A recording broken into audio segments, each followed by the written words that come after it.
Good evening, my dear baby. Tonight, I have a very special story to share with you. It's about a wise scholar and his little shadow embarking on an extraordinary journey.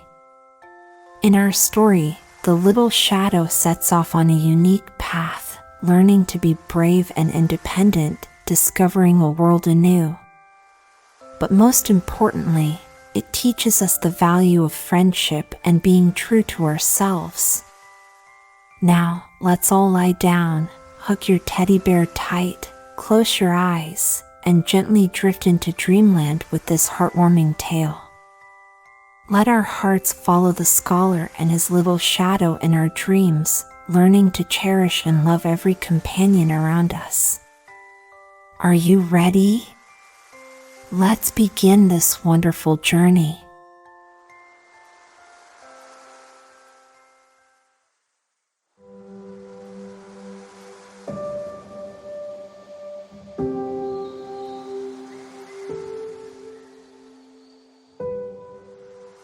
Once upon a time, there was a lady who was very delicate. She was so delicate that she would only be seen if she didn't get lost. Now, let's hear another story called The Shadow. In the hot lands, the sun is really hot. People there become a deep brown color, and in the hottest lands, they become very dark. But this story takes place in the hot lands where a learned man came from a cold place. He thought he could run around just like he did at home, but he soon realized he was wrong. He, and all the sensible people, had to stay inside. Are you still able to find those items, as long as they haven't been misplaced? Isn't she someone who displayed genuine gracefulness? The doors, the window shutters and doors were closed all day long. It seemed like the entire house was asleep or that no one was home. The narrow street with tall houses was designed so that sunlight filled it from morning until evening. It was unbearable. The educated man from the cold lands, he was young and appeared intelligent, sat in a warm oven. It affected him, making him thin. Even his shadow shrank because the sun had an impact on it. Played merrily together. Children ran up and down the street, playing games and laughing. The sound of laughter filled the air. There were so many things to do on this happy evening. Some children were flying kites, watching as they soared high into the sky. Others were playing hopscotch, jumping from one square to another. Some children were riding their bicycles, racing each other down the street. As the night grew darker, families gathered together to enjoy a special treat. Ice cream carts appeared, filled with delicious flavors like chocolate, strawberry, and vanilla. Children eagerly lined up to get their favorite scoops, their faces lighting up with joy as they tasted the cold sweetness on their tongues. The street was filled with music. Musicians played their instruments, creating beautiful melodies that filled the air. People danced and twirled, their feet moving to the rhythm of the music. It was a celebration of joy and happiness. The night was magical. Every corner was filled with laughter and smiles. The stars glittered in the sky, shining down on the joyful scene below. Families walked hand in hand, enjoying the warm summer night together. It was a night that American children would always remember. When it was time to go home, the children said goodbye to their friends and slowly made their way back. They walked with happy hearts, thinking of the fun they had just experienced. As they reached their homes, they knew that tomorrow would be another day filled with laughter, games, and joy. And so, the children went to bed, their hearts filled with happiness and excitement for the next adventure that awaited them. As they closed their eyes, the memories of the evening danced in their dreams, creating a beautiful tapestry of joy and laughter. American children know how to have fun. They know how to enjoy every moment and make the most of every opportunity. The laughter, games, and celebrations are what make their childhood so special. And as they grow older, they will look back on these moments with fondness, knowing that they were truly blessed to have experienced such happiness. The church bells rang, and donkeys went along with a dingle-dingle-dong. They also had bells on. The street boys were screaming and hooting, and shouting and shooting, with devils and exploding balls. There were also people carrying dead bodies and wearing hoods for funerals with songs and hymns. The noise of carriages driving and people arriving was heard too. It was lively enough down in the street. But in the house opposite the one where the knowledgeable foreigner lived, it was very quiet. Once upon a time, someone lived in a house. They took good care of the flowers on their balcony, making sure they were watered in the hot sun. There must be someone there to water them, after all. The door across the street was also open in the evening, but the front room was dark. However, there was music playing further inside. The foreigner visiting thought it was amazing. But maybe it was just his imagination, because everything seemed amazing in that warm place. Once upon a time in a land where the sun always shone, there was a stranger who arrived in a small village. The stranger's landlord was unaware of who had moved into the house across the street, as there was no one to be seen. The landlord also found the music coming from the house to be quite boring. It seemed like someone was sitting there and practicing a piece of music that they couldn't quite get right. They would say, "I will master it," but they never could, no matter how long they played. The word mahogany has two meanings in Danish. Generally, it refers to a reddish-colored material. Once upon a time in Copenhagen, there was a neighborhood called Nybotter where the sailors lived. In this neighborhood, there was a sailor's wife who was known for always dressing up and looking fancy. One day, she came to her neighbor and told her that she had a splinter in her finger. The neighbor asked, "What is the splinter made of?" The sailor's wife proudly replied, "It is a splinter made of mahogany." The neighbor was amazed and said, "Mahogany? It must be really fancy for you." From that moment on, people started using the phrase "it is so mahogany" to mean something that is excessively fine. Curtain made a noise, and the maiden glanced round.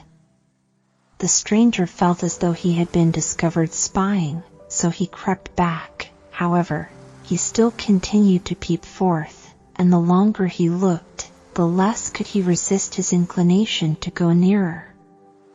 At last he stood upright close to the curtain, while his heart beat high with fear, delight, and curiosity. It was not without reason that the youth's heart had felt such an inclination towards the beautiful maiden.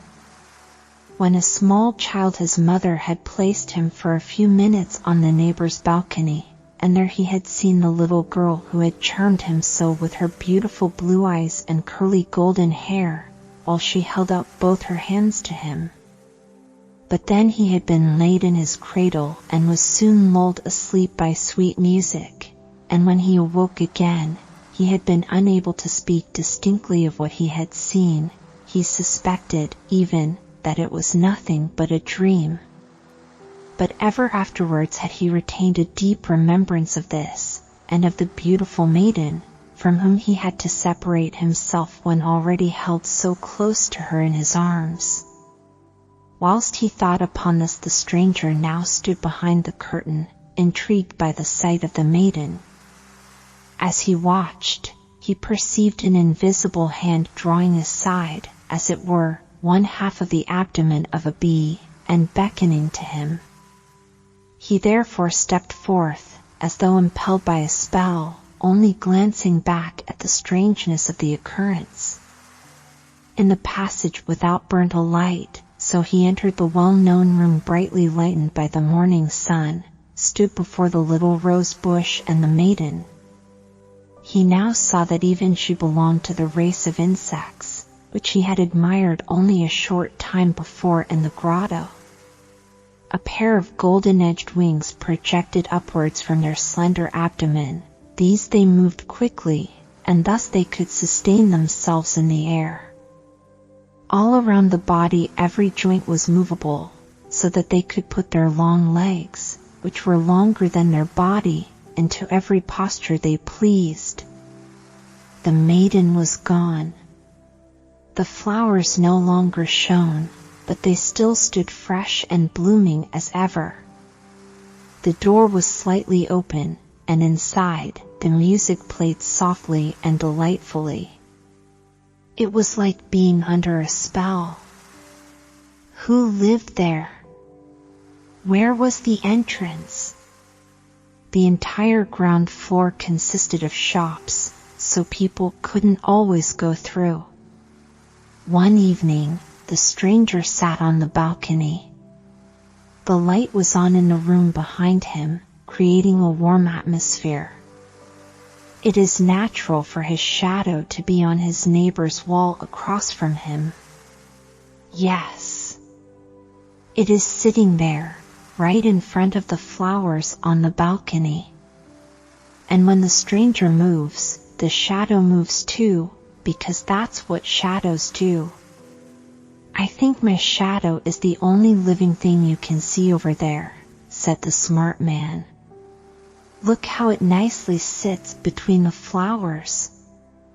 The door is partially open, now the shadow should be sneaky and go into the room, take a look around, and then come back and tell me what it saw. Go ahead now. Be useful.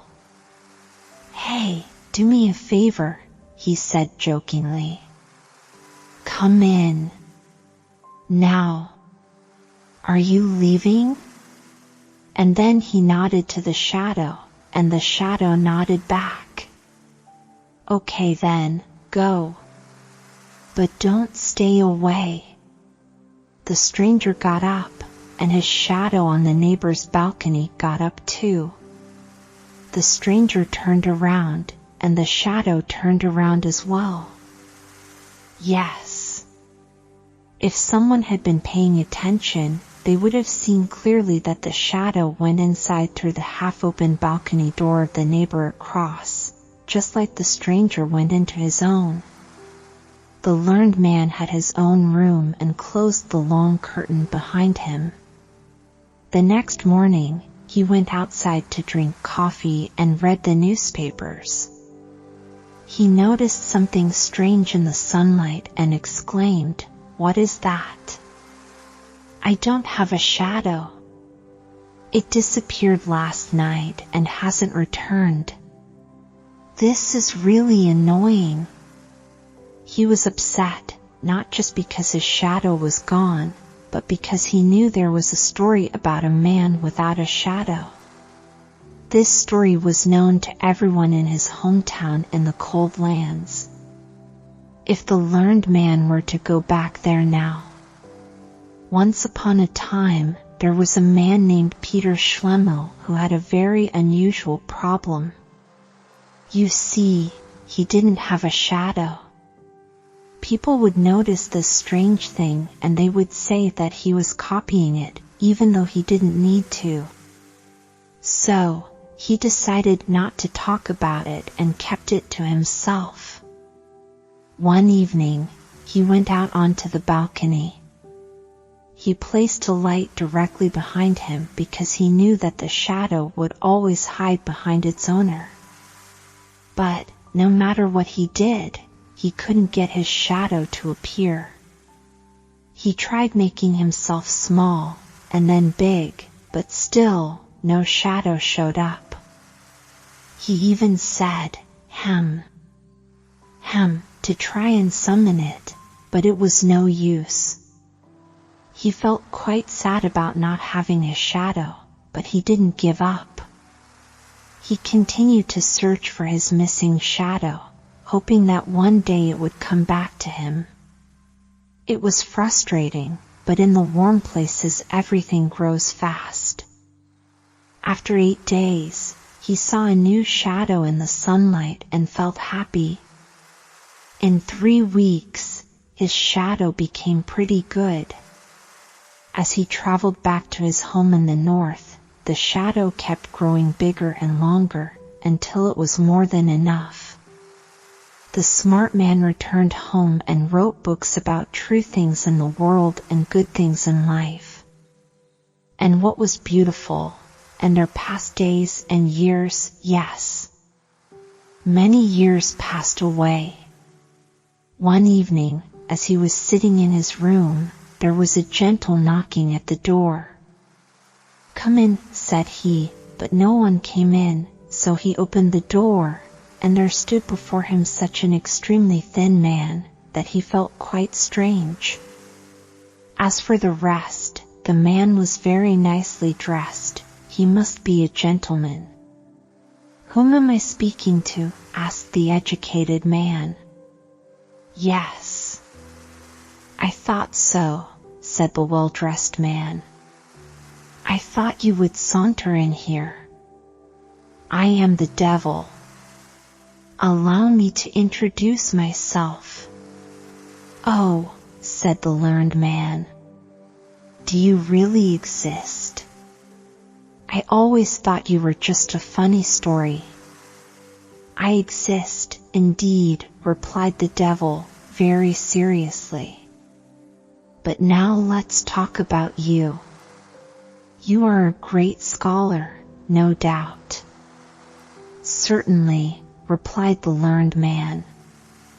"I have a lot of knowledge. I have read and studied a lot. I know more than anyone else." "That's quite impressive," said the devil. "But there is one thing I don't understand. Why are you so sad? Isn't knowledge supposed to bring happiness?" "Ah," sighed the learned man. "It's true that I have knowledge, but I lack something important. I want to know everything. I want to know the secrets of the world. I want to know everything about the heavens and the earth.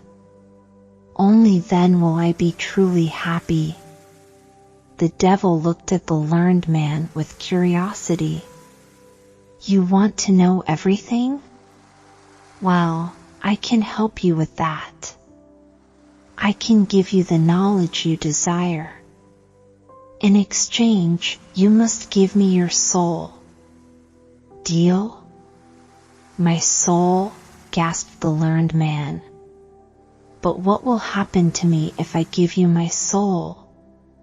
"Don't worry," said the devil with a sly smile. "You will have all the knowledge you desire. You will know everything, but when you die, your soul will belong to me." The learned man pondered for a moment.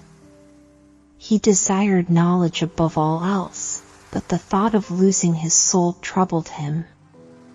After a brief hesitation, he made his decision. "Very well," said the learned man. "I accept your offer. Give me all the knowledge in the world." And so, the devil granted the learned man his wish. From that day forward, the scholar possessed all the knowledge one could imagine. He could answer any question and solve any problem. His fame spread throughout the land, and people came from far and wide to seek his wisdom. But as the years passed, the learned man began to feel a heavy burden. The weight of all the knowledge in the world was too much for him to bear. He realized that true happiness did not come from knowing everything, but from appreciating the simple joys of life. In the end, the learned man regretted his bargain with the devil. He had sacrificed his soul for knowledge that did not bring him true happiness. But it was too late to undo what had been done. He could only hope that others would learn from his mistake and find happiness in the beauty of the world around them. I would not know me. I have a lot of body. I have flesh and clothes. You never thought of seeing me like this.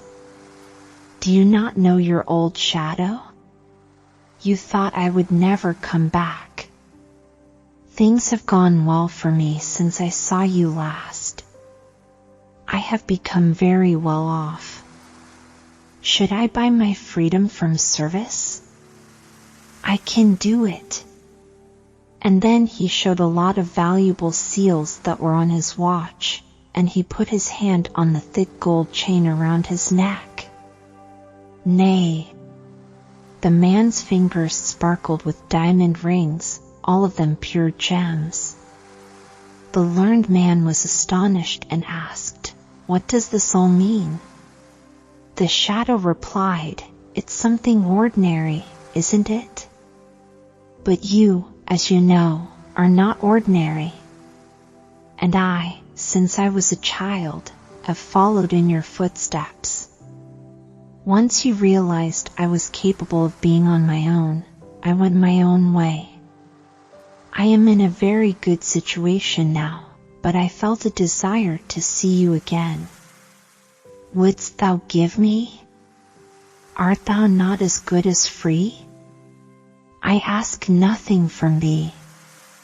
"Nothing at all," replied the shadow, "but I will not be treated with neglect. I intend to live splendidly, and you shall furnish me with all the means." "What? Art thou going to live here then?" said the learned man. "I really never thought of that. I can have no one with me, it is quite out of the question. Do you think I will live up there in your pocket, or in your waistcoat pocket? No, indeed. If you will provide me with a house, I will do everything else myself. But I must tell you, I shall expect to be treated as a gentleman." "But I really never thought of this," said the learned man. "I shall be most happy to oblige you, but I really never thought of it. I'll make you a present of a pair of boots, and you must purchase the rest of your clothes yourself." "I won't stand that," said the shadow. "I must be suitably dressed.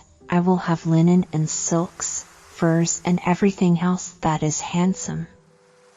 "Do you call that standing at the counter in a shop?" "I won't stand that." "But I shall not undress myself in the presence of others," said the learned man.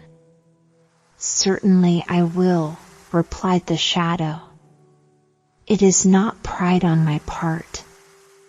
I must have the means to shine, otherwise all my talents will be hidden in darkness." "Well, this is most extraordinary," said the learned man. "I never dreamed of such a thing.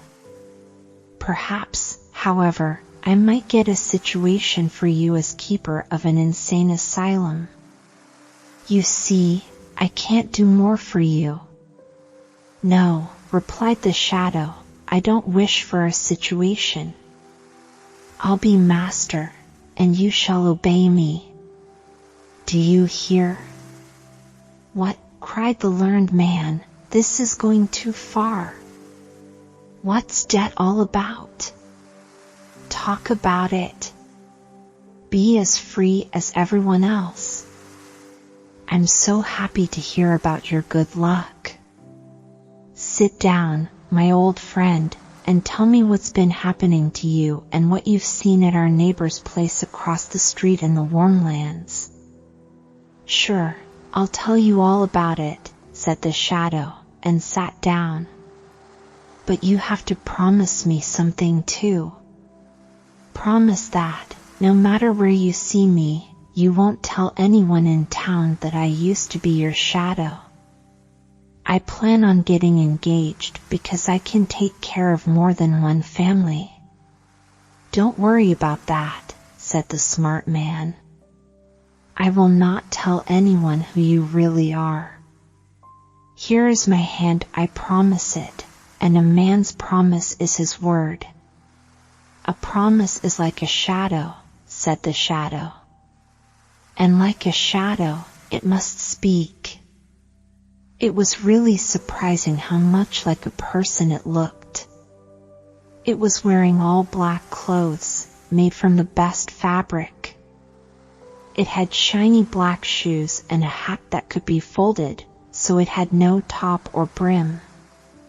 And let's not forget about the fancy things it had: seals, a gold neck chain, and shiny buttons. The shadow and the man continued to talk for a long time. They talked about many interesting things, like books, art, and music. The shadow had traveled to many different places, and it shared all its exciting stories with the man. The man was very fascinated by all the things the shadow had seen and done. Finally, they said goodbye and went their separate ways. The man was left with a lot to think about. He realized that you can learn a lot from someone even if they are different from you. And sometimes, the most unexpected friendships can teach you the most valuable lessons. Enjoyed like a real person. I have been with many great people, said the shadow, but I have never been able to be truly seen or heard. I have stood beside kings and queens, admired and envied their luxurious lives. I have watched as they wore exquisite diamond rings and adorned themselves with the finest jewelry. But alas, being a shadow, I could only observe from a distance. My existence was confined to the ground, merely a dark reflection of those who walked above me. I longed to break free from this confinement and experience life just like a real person. One day, I found myself in the presence of a learned man. His knowledge and wisdom intrigued me, and I saw an opportunity to fulfill my desire for freedom. I noticed that his shadow, though well dressed like himself, remained motionless and obedient at his feet. With a spark of audacity, I dared to sit on the arm of the learned man's shadow. I wanted to claim my place, show my presence, and be heard. Perhaps it was my arrogance that led me to this act, but I wanted nothing more than to be seen and acknowledged. As the learned man continued with his studies, I began to speak. I shared stories of my adventures, of the remarkable people I had encountered. The polished boots that adorned my shadowy figure tapped loudly on the arm of the obedient shadow below. The shadow on the ground remained still and silent, listening to every word. It yearned to know how it could break free, how it could be more than just a mere reflection. It desired to climb its way up and experience life as a real person. And so, my dear children, the story of the shadow and its aspirations continues. What do you think will happen? Can a shadow truly find a way to be enjoyed like a real person? Remember, sometimes even the most unexpected characters can surprise us with their determination. The end.